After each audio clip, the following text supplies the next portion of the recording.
Olá, companheiras, olá, companheiros, saudações petistas. Essa é mais uma edição do podcast Em Tempos de Guerra, a Esperança é Vermelha.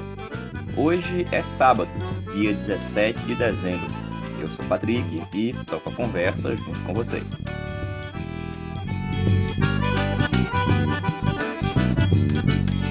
No episódio de hoje, falamos sobre a transição para o novo governo Lula, ouvindo a companheira Clarice de Ávila, que compõe o Coletivo Nacional de Combate ao Racismo do PT. Falamos também da situação política do Peru, ouvindo o companheiro Daniel Valença, do PT do Rio Grande do Norte. E fazemos ainda a leitura da proposta de resolução que está em discussão na Direção Nacional da Tendência Petista, a articulação de esquerda, que se reúne neste domingo, dia 18.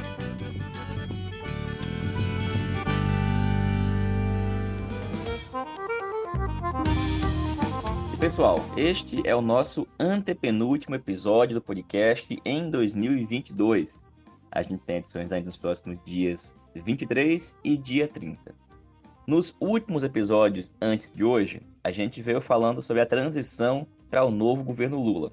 Já ouvimos informes dos companheiros que estão acompanhando a transição na cultura, na educação, nos direitos humanos. Apresentamos aqui resoluções da tendência petista, articulação de esquerda, que opinam acerca da importância do PT ocupar espaços estratégicos no novo governo.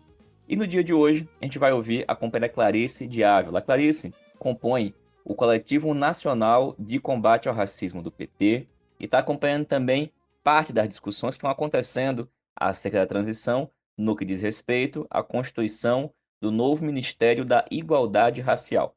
É sobre esse assunto que a gente escuta agora a companheira Clarice de Ávila. Olá, Patrick. Olá, ouvintes do podcast Em Tempos de Guerra, a Esperança é Vermelha. É uma honra poder retomar esse debate aqui com vocês. Já tem um tempinho que a gente não se encontra por aqui, então um ótimo dia para todos que estão aqui conosco. E a gente precisa, né, Patrick, falar um pouco sobre este pós-transição, que a gente já está entrando aí nas escolhas dos ministérios, e nós, do Movimento Negro, estamos aí na expectativa do nome para o ministro da Igualdade Racial. Esse debate para nós é um debate caro, mas nós sabemos que antes do nome, antes da pessoa que vai assumir esse ministério, nós precisamos dizer que as políticas precisam ser retomadas, as políticas de combate ao racismo, as políticas educacionais das leis 10.639 e 11.645, o Estatuto da Igualdade Racial, todas essas demandas, né, que os movimentos negros lutaram e no governo do Partido dos Trabalhadores nós conseguimos avançar, elas foram destruídas, não é, ouvintes, neste desgoverno do fascismo do Jair Bolsonaro. Então, para nós, as políticas que virão, né, daqui para frente, para que a gente possa retomar o debate de uma sociedade antirracista, para nós é prioritária. Mas nós entendemos também que esta pasta precisa ser retomada por um militante do Partido dos Trabalhadores, uma mulher ou um homem de garra, que possa, sim, estar dialogando com todos os militantes da base que combate o racismo internamente e externamente na sociedade. E diante disto, Patrick, nós temos alguns nomes que estão colocados para assumir o ministério. Temos o nome da nossa companheira Aniele Franco, do PSOL.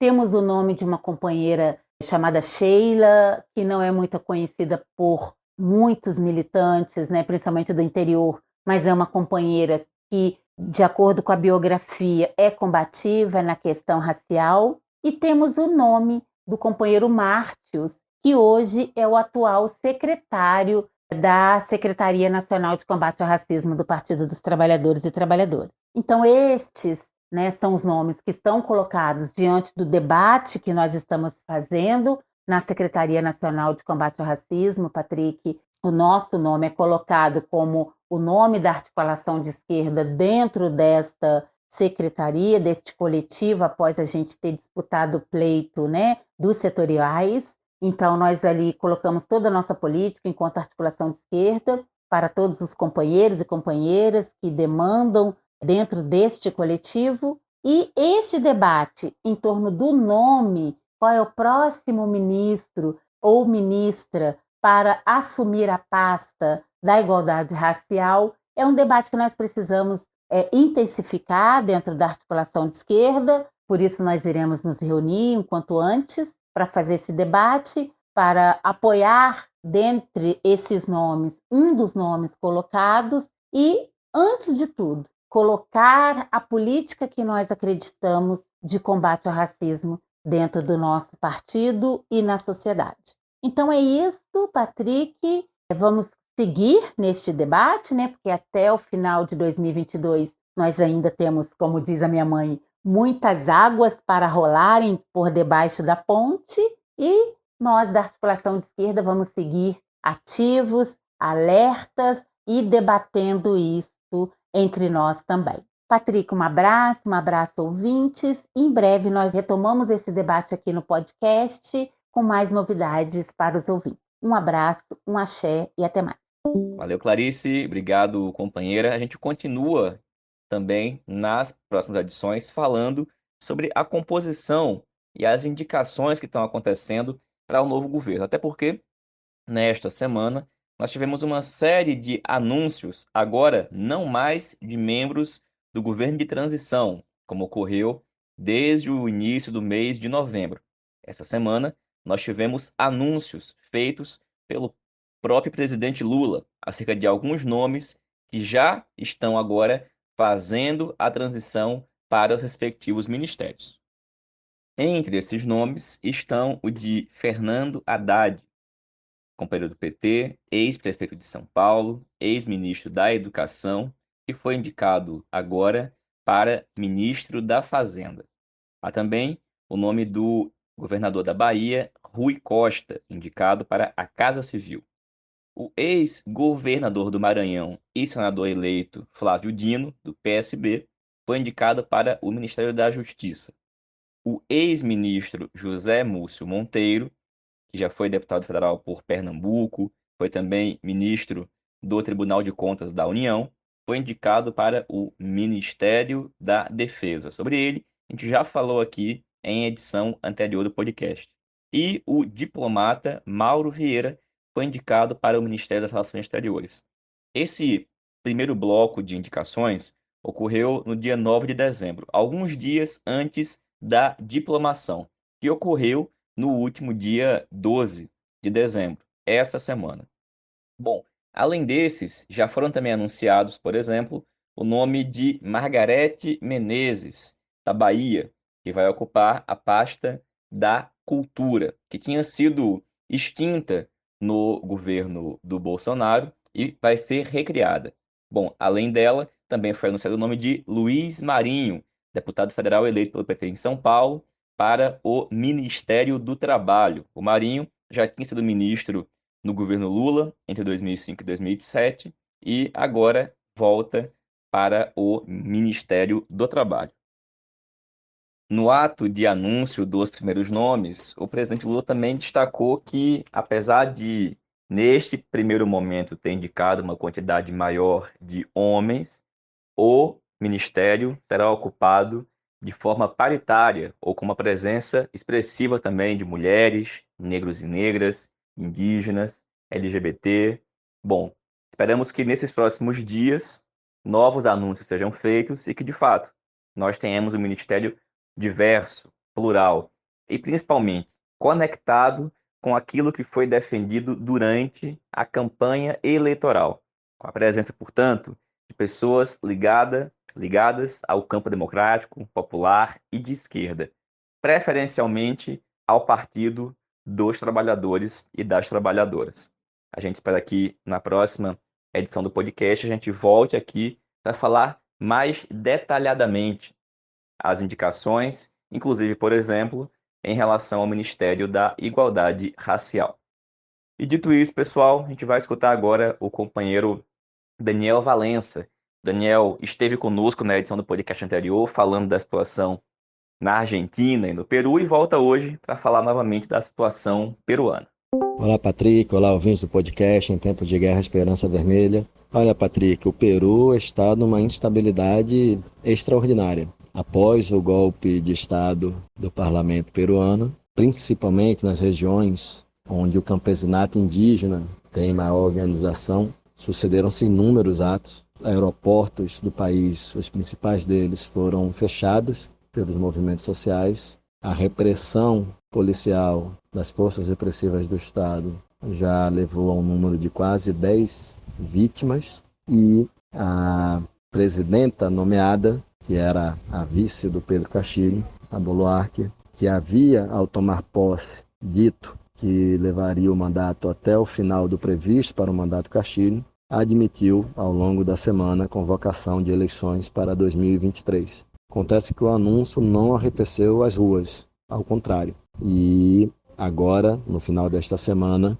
o governo decretou o estado de emergência em todo o país. É fundamental acompanharmos como as ruas respondem, mas aquele clima que havia nas burguesias peruanas de que a era Castilho, pelo Libre, enfim, que o resultado da última eleição estaria superado, em verdade não está. Caso Castilho não tivesse, desde o início do seu governo, traído as pautas populares, traído pelo Libre, caminhado para a direita e a extrema-direita para tentar a governabilidade, provavelmente nesse momento a reação popular seria ainda mais firme e o golpe de Estado estaria numa situação de dificílima sustentação. Vamos agora aguardar como desenvolvem os atos de rua. A pauta popular é por a Constituinte, que era a principal pauta de eleição do Castilho, por eleições antecipadas e eleições que incluam não apenas o Executivo, mas também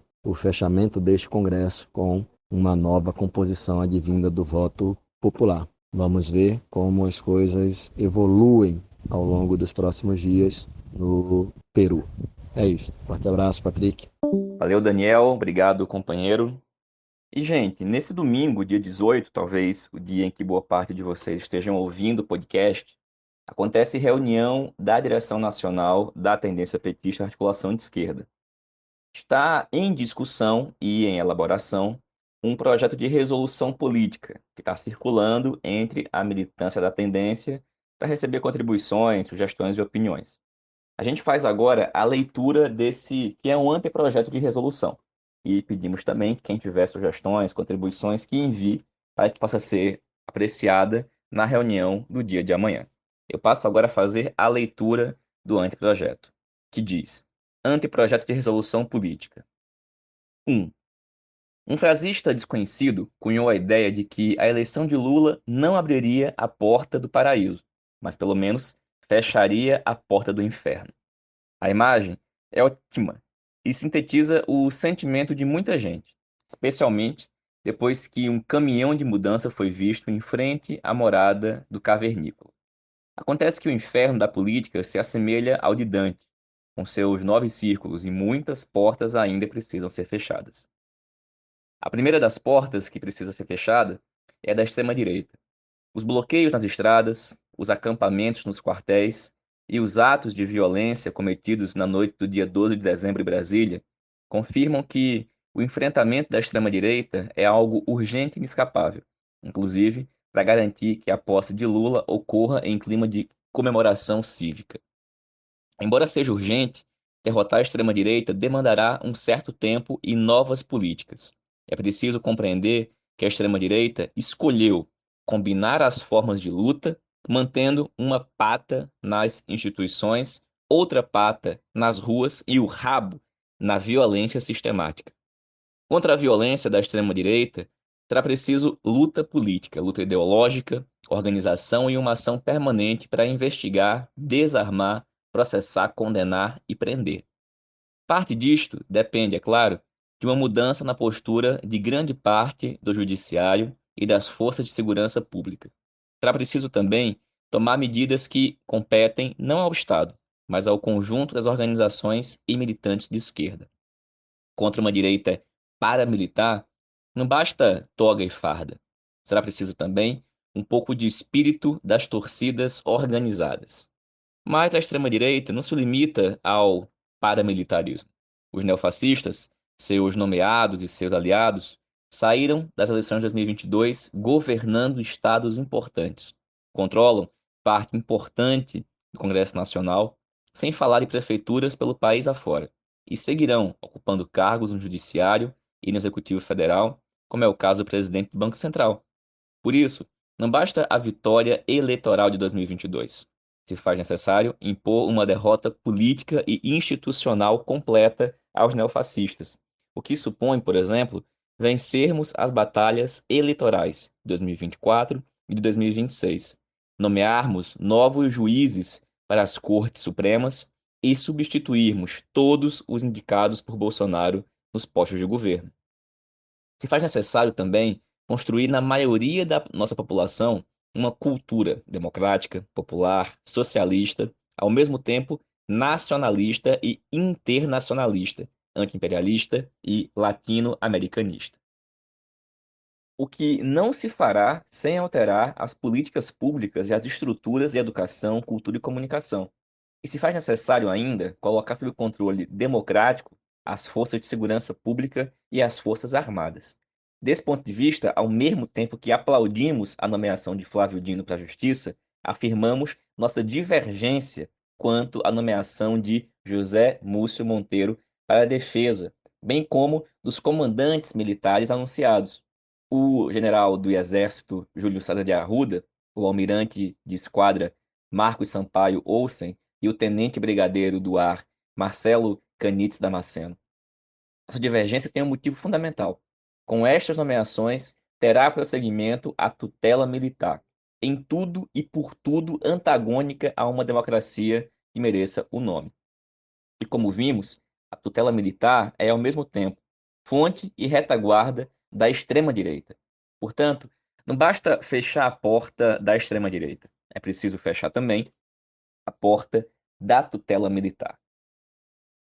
Também resta por ser fechada a porta do centrão. O Brasil não é parlamentarista. O parlamentarismo foi derrotado no plebiscito de 93. Desde então, o Brasil teve 8 eleições gerais. Em 5 delas, a esquerda conquistou a presidência da República, mas não conseguiu maioria no Congresso Nacional. A direita vem utilizando esta maioria congressual para chantagear, sabotar e, no limite, derrubar a esquerda, como fez em 2016. Na linha de frente dessa operação está o chamado Centrão, hoje capitaneado por Arthur Lira, do PP de Alagoas.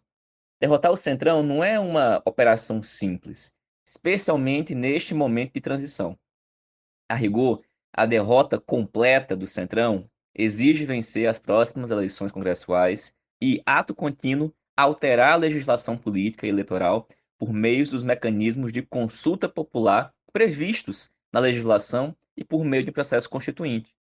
Entretanto, se ainda não temos os meios necessários para impor uma derrota aos nossos inimigos, é preciso, pelo menos, acumular forças com esse objetivo. Desse ponto de vista, consideramos equivocada a tática adotada após o segundo turno, que é manifestar com vários meses de antecipação o apoio da Federação Brasil da Esperança à reeleição de Arthur Lira. Dentre as alternativas disponíveis para viabilizar o cumprimento imediato do nosso programa, escolher exatamente aquele que dava mais margem de negociação para o Centrão, o da chamada PEC de transição, depositar expectativas no julgamento do orçamento secreto pelo STF e, frente às dificuldades, comprometer o PT com a resolução das mesas que altera parcialmente o chamado orçamento secreto. Segundo essa resolução das mesas, que foi aprovada na sexta, dia 16 de dezembro, as emendas do relator passam a ter como teto máximo a soma das emendas individuais e de bancada.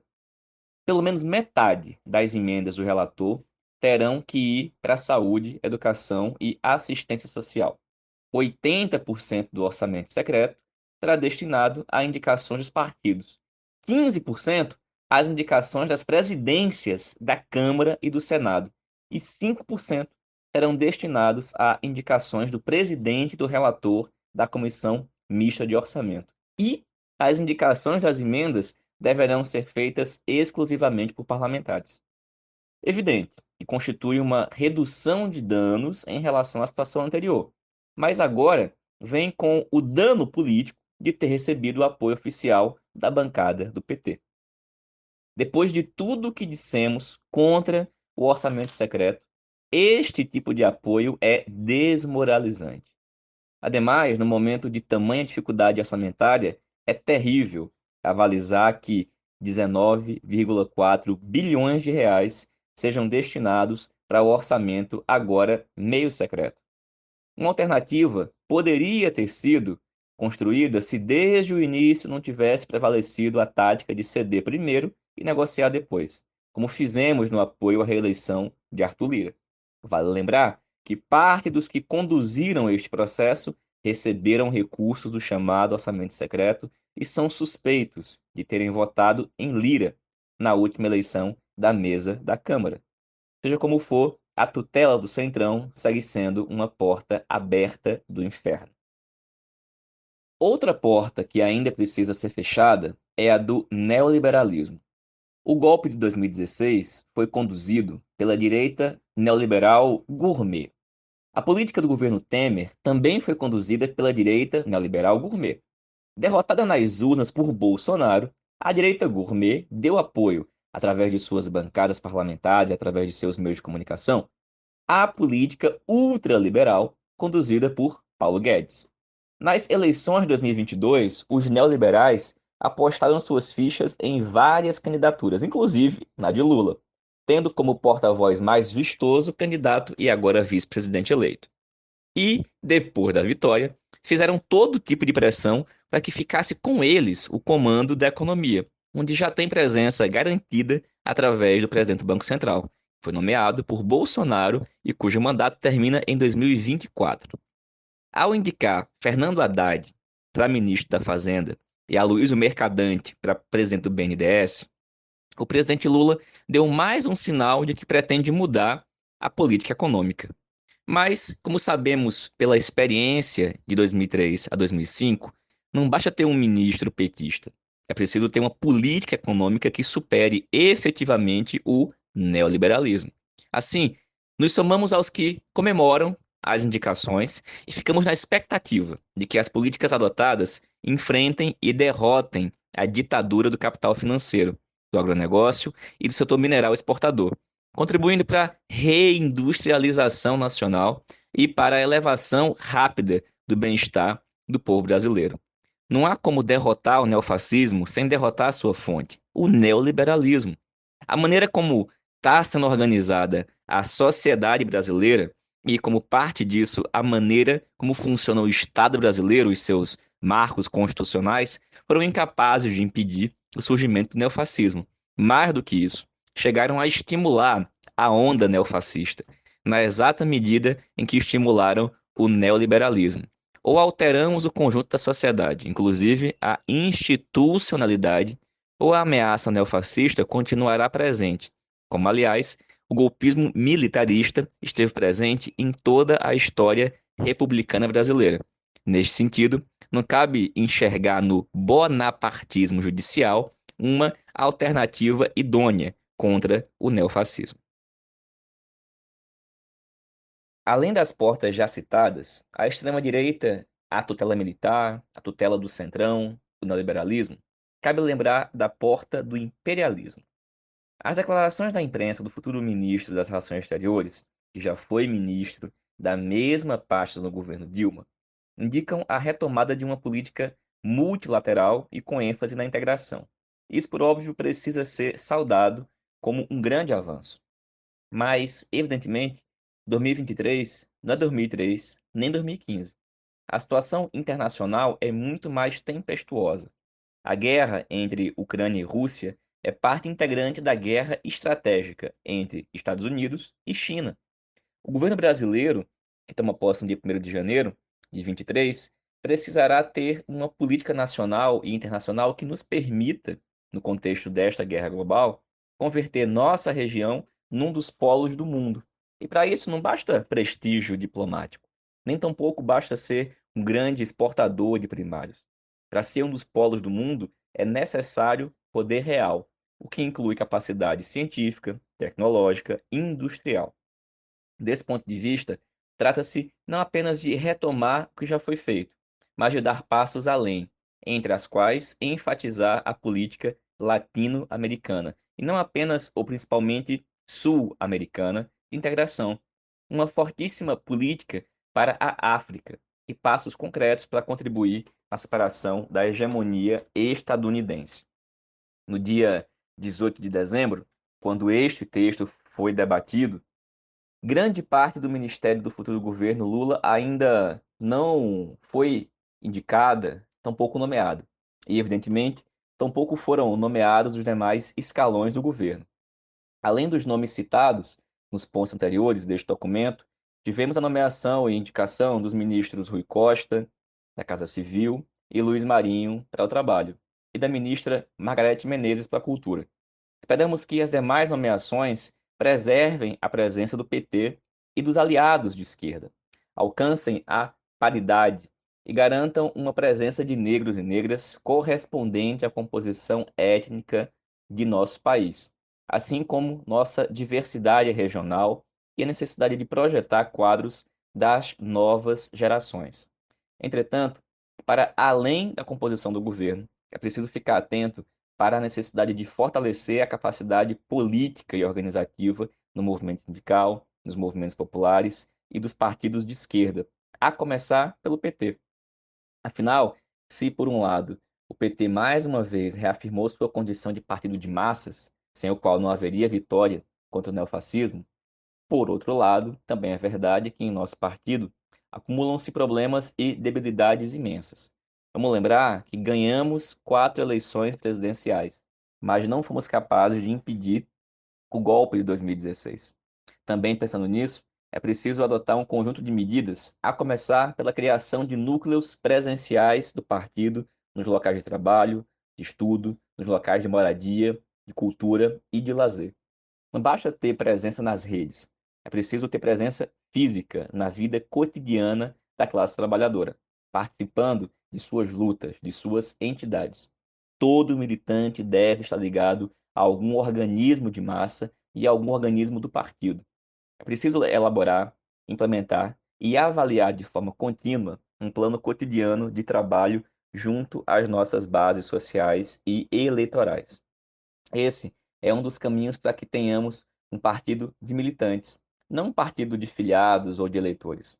Como parte da reconstrução de um partido militante, é preciso que o PT retome a contribuição financeira militante. E é preciso, para além desta medida, essencialmente política, que tenhamos iniciativas que nos permitam dispor de mais recursos, tornando possível ter sedes que funcionem como centros culturais e outras iniciativas de massa permanentes em cada cidade. É preciso que as direções funcionem em âmbito nacional, em todos os estados, municípios e setores de atuação. Reuniões periódicas, análise da situação, divisão de tarefas, balanço do realizado. Esse método, por si só, não garante nada, mas sem ele, nenhum dos problemas será efetivamente resolvido.